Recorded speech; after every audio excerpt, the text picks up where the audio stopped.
라인을 멈춰도 좋다. 다시 켜질 때 당신들은 거기 없어도 된다. 45조 달라던 삼성전자 귀족 노조에게 회사가 건넨 답은 협상이 아니었습니다. 45조 원. 한국 최저시급 노동자가 2만 년을 모아야 만질 수 있는 돈입니다. 그런데 그 돈을 한 번에 내놓으라고 한 집단이 있고 회사는 협상 테이블 대신 전혀 다른 버튼을 눌렀습니다. 솔직히 통쾌하신 분들 많으실 겁니다. 그런데 박수가 끝나는 그 자리에서 청구서 4장이 우리 우편함을 향해 출발했습니다. 오늘 그 청구서가 어디로 어떻게 꽂히는지 함께 파헤쳐 보겠습니다. 먼저 이 숫자부터 같이 보시죠. 45조 원입니다. 삼성전자 노조가 회사에 한 번에 내놓으라고 한 성과급 추정치입니다. 영업이익의 15%를 성과급 재원으로 달라. 거기다 성과급 상한선은 아예 없애라. 두 가지를 동시에 요구한 결과물이 바로 45조입니다. 도대체 이 돈이 어느 정도일까요? 숫자로 보면요. 한국 최저시급으로 일하는 분이 한 푼도 안 쓰고 꼬박 2만 년을 모아야 만질 수 있는 돈입니다. 서울 평균 13억짜리 아파트로 환산하면 약 3만 5천 채 분량이고요. 우리나라 1년 독박 예산 65조의 70%에 해당하는 금액이에요. 한 회사 직원들의 보너스, 한 번 더 얻는 데 들어가는 돈이 이 정도입니다. 자, 여기서 핵심입니다. 이걸 가계 단위로 옮겨보겠습니다. 1년에 자녀 학원비로 800만 원을 빠듯하게 쪼개 쓰는 집이 있다고 칩시다. 그 집 가장이 연말에 회사에 가서 올해 보너스로 2,800만 원 더 얹어주세요 한다고 생각해 보세요. 그게 지금 노조가 회사에 들이민 청구서의 가계 버전입니다. 그런데 같은 시기에 삼성 바깥의 풍경은 어땠을까요? 2024년 한 해 자영업으로 가게 문을 닫은 사장님이 108,282명입니다. 통계 작성 시작한 1995년 이후 처음으로 100만을 넘긴 숫자예요. 30대 직장인 평균 연봉은 4,550만 원, 중소기업 30대는 한 달에 286만 원을 손에 줍니다. 같은 30대인데 한쪽은 연봉이 4,550만 원이고 다른 한쪽은 회사에서 평균 1억 2,800만 원을 받으면서 거기에 더해 1인당 수억의 성과급을 한 번에 더 달라고 한 겁니다. 물론 회사가 못 벌어서 거절한 건 아니에요. 삼성전자 2026년 1분기 영업이익은 57조 2천억이었습니다. 단일 분기에 50조를 넘긴 건 국내 기업 사상 처음이에요. 그러니 노조 입장에선 벌었으니까 내놔라가 됩니다. 그런데 이 회사가 미래 먹거리를 위해 1년에 R&D로 쓰는 돈이 37조 7천억이거든요. 쉽게 말하면요. 다음 5년, 10년 먹고 살 분량리가 1년에 37조인데 한 번 분배하는 보너스가 45조인 셈입니다. 미래에 심을 씨앗보다 이번 가을에 한 번에 털어가는 곡식이 더 많은 구조예요. 이쯤 되면 여러분이 박수를 칠지 화를 낼지 마음이 갈리실 겁니다. 그런데 도대체 노조가 어떻게 이런 청구서를 회사 앞에 당당히 내밀 수 있게 됐을까요? 그 배경이 따로 있었습니다. 자, 여기서 핵심입니다. 노조는 어떻게 이 정도 큰 소리를 칠 수 있게 됐을까요? 답은 한 장의 법에서 시작됩니다. 2026년 3월 노란공투법이 시행됐습니다. 국회 본회의 표결 결과가 어땠는지 아십니까? 출석 186명 가운데 찬성 183, 반대는 단 3명이었거든요. 사실상 만장일치로 통과된 셈입니다. 이 법이 바꾼 건 크게 4가지입니다. 사용자 범위가 실질적 지배자까지 넓어졌고요. 손해배상 청구는 이제 개별 책임으로 따져야 합니다. 정당한 쟁의에 대한 노조 면책은 한층 강해졌고 거액 손배로 협박하는 행위는 금지됐습니다. 쉽게 말하면요. 파업하다 회사가 큰 손실을 입어도 그 청구서를 노조단체에 한 번에 들이밀 수가 없게 된 거예요. 숫자로 보면요. 법 시행 후 단 7개월 만에 삼성전자 초기 업노조 조합원이 75,300명으로 불어났습니다. 전체 임직원 128,881명 가운데 58.8%, 창사 57년 만에 첫 과반 노조입니다.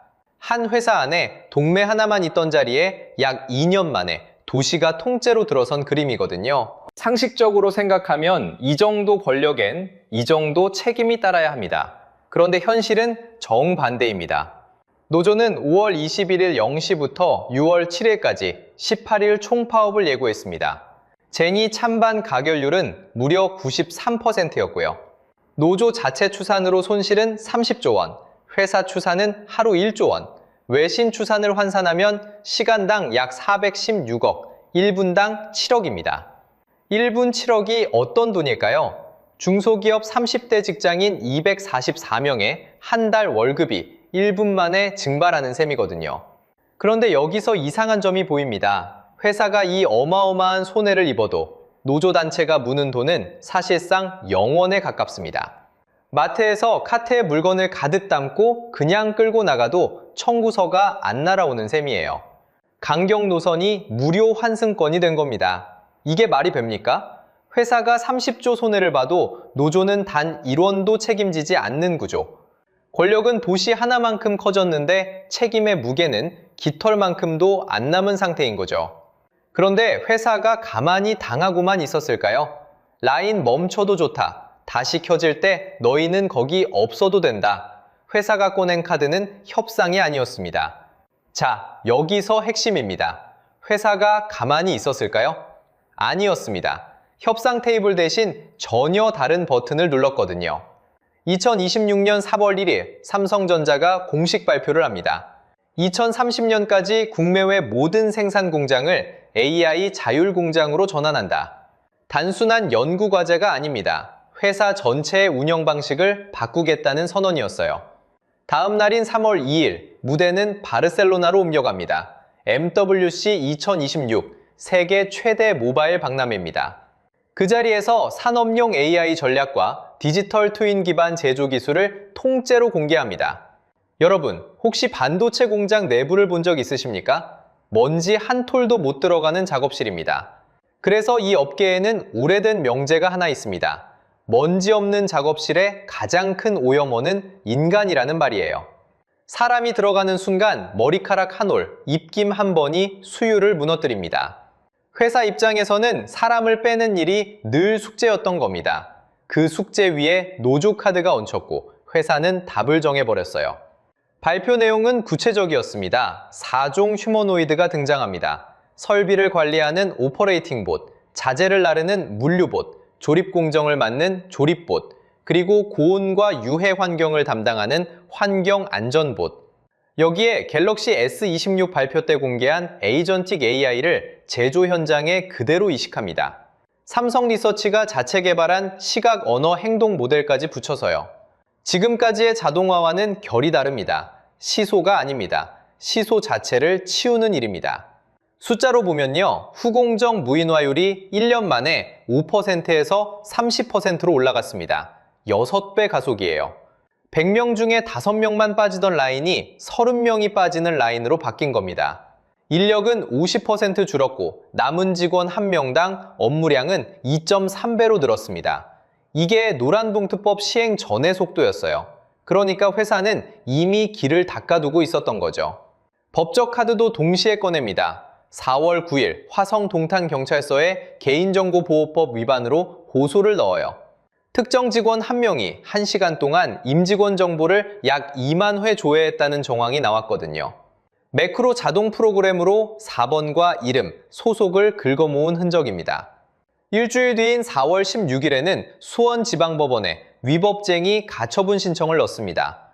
안전시설 운영 방해 금지, 장비 손상 방지 작업 중단 금지, 생산 라인 점거 금지, 협박을 통한 쟁의 강요 금지, 이 4가지를 한꺼번에 묶었어요. 그리고 이 모든 카드 위에 결정타 한 줄이 있습니다. 라인 멈춰도 좋다. 다시 켜질 때 너희는 거기 없어도 된다. 이게 회사가 사실상 건넨 답이었습니다. 협상이 아니라 통보였던 거죠. 너무 갑작스럽다고 느끼실 수 있습니다. 그런데 옆 동네에 이미 5년 먼저 출발한 회사가 있어요. 현대차 그룹입니다. 2021년에 보스턴 다이내믹스 지분 80%를 약 1조 2,500억 원에 사들였습니다. 그리고 올해 CES 2026에서 못을 박았어요. 2028년 미국 조지아 공장에 휴머노이드 아틀라스를 정식 투입하고 2030년에는 연 최대 3만 대를 생산하겠다고요. 한국 대기업이 이 방향으로 이미 5년을 걸어왔다는 뜻입니다. 삼성이 늦게 출발한 게 아니라 노조가 마지막 가속 페달을 밟아준 셈이에요. 그런데 회사가 이 카드를 꺼낸 이유가 노조 때문만이 아니었다는 게 문제입니다. 솔직히 통쾌하신 분들 많으실 겁니다. 저도 그 감정 충분히 이해합니다. 라인 멈춰도 좋다. 그 자리엔 로봇이 앉는다. 이 한마디에 속이 뻥 뚫리는 분이 적지 않으실 거예요. 그런데 여러분, 회사가 정말 노조 한 번 손보려고 4년짜리 무인화 카드를 꺼냈을까요? 자, 여기서 핵심입니다. 이건 단순한 응진이 아니었습니다. 회사가 진짜 보고 있는 그림을 숫자로 보면요. 첫 번째 진짜 이유는 글로벌 점유율입니다. 2025년 4분기 파운드리 시장에서 PSMC는 70.4%를 가져갔습니다. 같은 시기 삼성전자 점유율은 7.1%였습니다. 격차가 무려 62.7%포인트입니다. 운동장에 같은 학교 학생이 100명 서 있다고 해보세요. TSMC 학교 학생은 70명이 서 있는데 우리 학교 학생은 7명 뿐입니다. 이걸 노조 견제만으로 좁힐 수 있을까요? 회사 입장에선 노조 카드와 점유율 회복 카드를 동시에 꺼낸 겁니다. 두 번째 진짜 이유는 영수증입니다. 자동화로 사람부터 자른 회사가 어떻게 됐는지 보여드릴게요. 인텔입니다. 2024년 1만 5천 명 감원했습니다. 1년 만에 또 줄였어요. 12만 4천 명에서 10만 8천 명으로 약 1만 6천 명이 추가로 빠졌습니다. 그 사이 데이터 센터 AI 매출은 마이너스 3%를 찍었고 배당까지 일시 중단했습니다. 한때 반도체의 왕이었던 회사가 이렇게 됐어요. 한 번 자리를 내준 줄은 다음 5년 동안 그 자리에 그대로 머무릅니다. 회사가 본 건 이 영수증이에요. 사람을 자르는 게 자동화의 본질이 아니라 자리를 내주지 않는 게 본질이라는 영수증. 세 번째 진짜 이유, 이게 결정적입니다. HBM사 골든타임이 지금 열렸어요. 2026년 2월 12일 삼성전자가 세계 최초로 HBM사 양산 출하에 성공했습니다. 핀당 11GBps급 엔비디아의 차세대 AI 가속기 베라루빈의 탑재 확정입니다. 그런데 여러분, 초기 분량의 약 70%는 이미 SK하이닉스가 가져간 상태예요. 우리는 절반도 못 가져갑니다.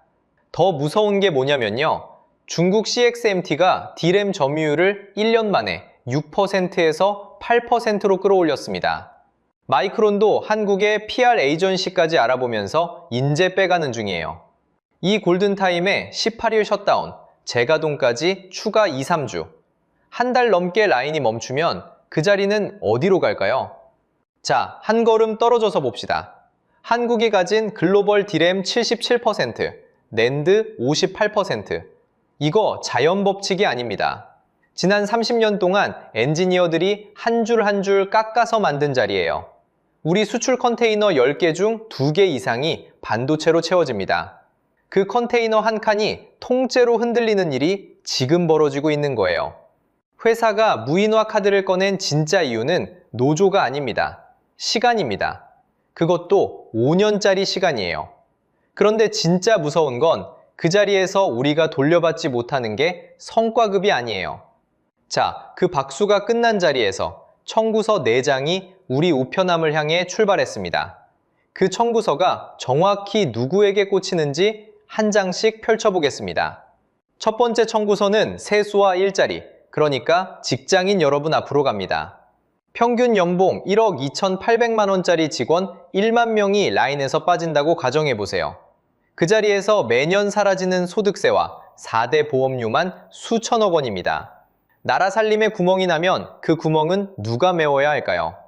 결국 여러분이 매달 받는 월급 명세서, 그 위에 찍히는 세금이 메우게 됩니다. 한국고용정보원 추계로 2024년부터 2034년까지 누적 노동력 공백이 122만 2천 명입니다. 같은 기간 신규 일자리 순증은 단 6만 4천 명.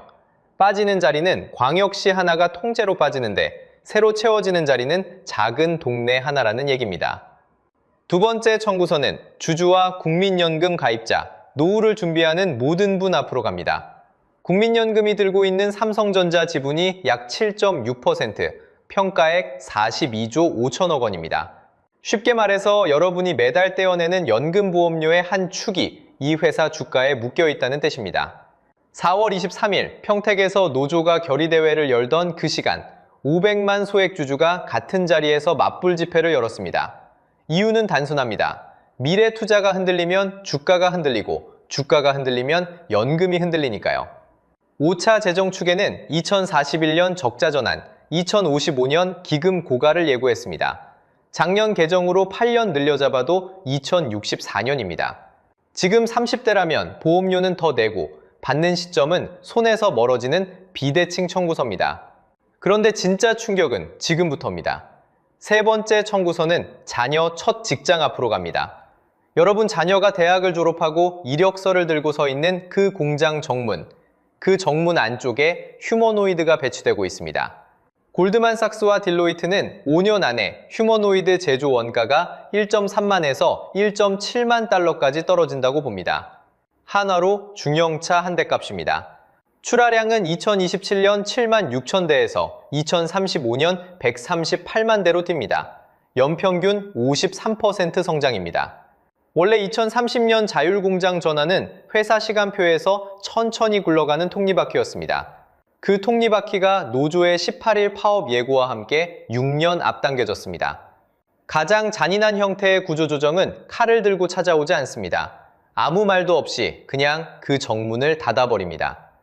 네 번째 청구서는 평택 그동매, 부동산과 상권 앞으로 갑니다.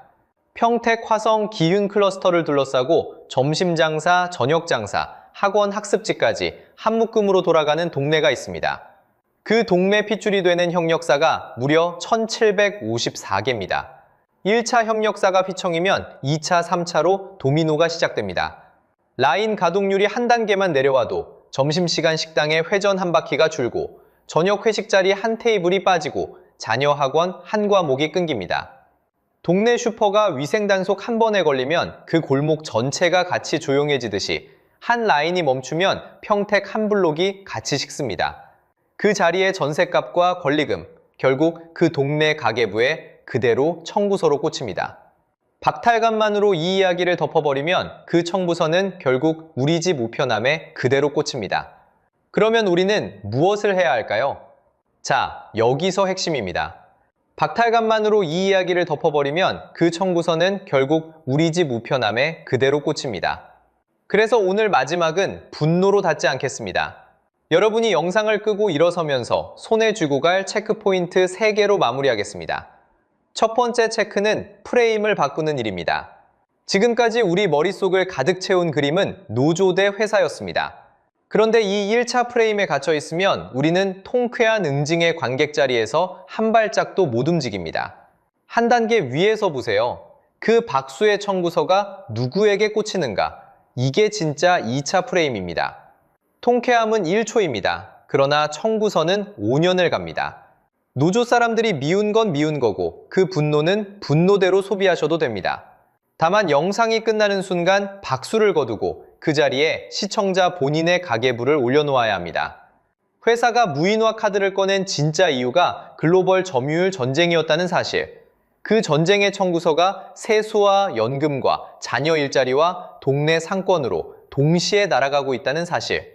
이 두 줄만 머리에 남겨도 오늘 영상은 본전 이상입니다. 두 번째 체크는 주주와 연금 포지션 확인입니다. 국민연금이 삼성전자 지분 7.6%, 약 42조 5천억을 들고 있다는 숫자. 이건 남의 회사 이야기가 아닙니다. 여러분이 매달 월급에서 떼어가는 그 돈이 지금 이 갈등의 한복판에 묶여 있다는 뜻입니다.